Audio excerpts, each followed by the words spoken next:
মাননীয় প্রধানমন্ত্রী ক্যাবিনেট মিটিংয়ে আমাদেরকে নির্দেশনা দিয়েছেন স্টেক হোল্ডারদের সাথে কথা বলে আলোচনা সাপেক্ষে অনলাইন অফলাইন কিভাবে এটাকে সিস্টেম্যাটিক্যালি ডিস্ট্রিবিউশন করা যায় facing toward the fuel crisis সেই ব্যাপারে আমরা স্টেক হোল্ডারের সাথে এখনো বসতে পারিনি। আজকে জাস্ট ওপেনিং ডে।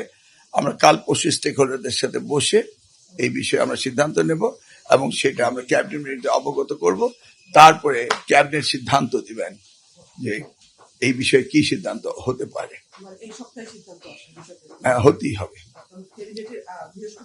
ক্যাবিনেট আমাদেরকে এই বিষয়ে আমাদের স্টেক হোল্ডারদের ভিউ জানাতে হবে, then cabinet will take the decision based on the stakeholders' opinion. Then I will pull my opinion. আপনি বিষয়টা এখন যে জ্বালানি সংকট মোকাবিলা আপনি কি মনে করেন অনলাইন যদি হয় সেটা ভালো হবে আপনাদের জন্য বা অফলাইন করে যেটা অধিকতর করতে চাই? Let's discuss with the stakeholder এবং cabinet, then we'll opinion poll আমরা তৈরি করব, then we'll take the decision. We're in deep crisis. শুধু বাংলাদেশ নয়, পৃথিবী ক্রাইসিস রয়েছে। অথবা অন্যান্য দেশও একইভাবে কিছু না কিছু সাশ্রয়ের ব্যবস্থা করছে, আমাদেরও করতে হচ্ছে, আমরা সেদিকে এগোচ্ছি। গতকালকে আমি দেখলাম যে আমার মিটিং ছিল এই কুমিল্লা বোর্ডের নকল প্রতিরোধ আন্দোলনের, তো মিটিং ছিল 11টায়। আমি সেখানে অ্যাটেন্ড করেছি 11:57। পত্রিকায় নিউজ হচ্ছে মন্ত্রী 3 ঘন্টা দেরি করেছেন। স্ট্রেঞ্জ, আজকালকার দিনে সাংবাদিকরা হঠাৎ করে স্ট্রেঞ্জ নিউজ তৈরি করেন।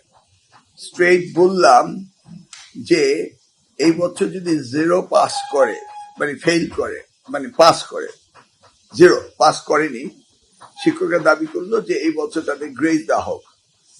কারণ যদি একসাথে দুইটাকে আনেন সাইমultaneously, পাসও করতে হবে, নকলও বন্ধ করতে হবে, এমন অনেক প্রতিষ্ঠান আছে তাদের এমপিও ক্যান্সেল হয়ে যাবে 0 পাস করলে।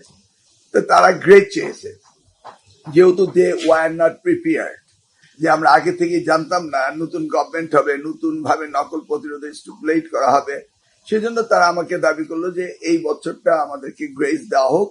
আমাদের যদি কোনো প্রতিষ্ঠানে ফেল করে সব 100%, তারপর আমাদের এমপিও ক্যান্সেল করবেন না। তা আমি তাদের আবেদনে বললাম ঠিক আছে, এই বছর আমরা সেই সুবিধাটা দেবো, কিন্তু নকল করতে দেওয়া যাবে না। বাহ, মিডিয়া বলছে যে 0 পাস করলেও এমপিও ক্যান্সেল করা হবে।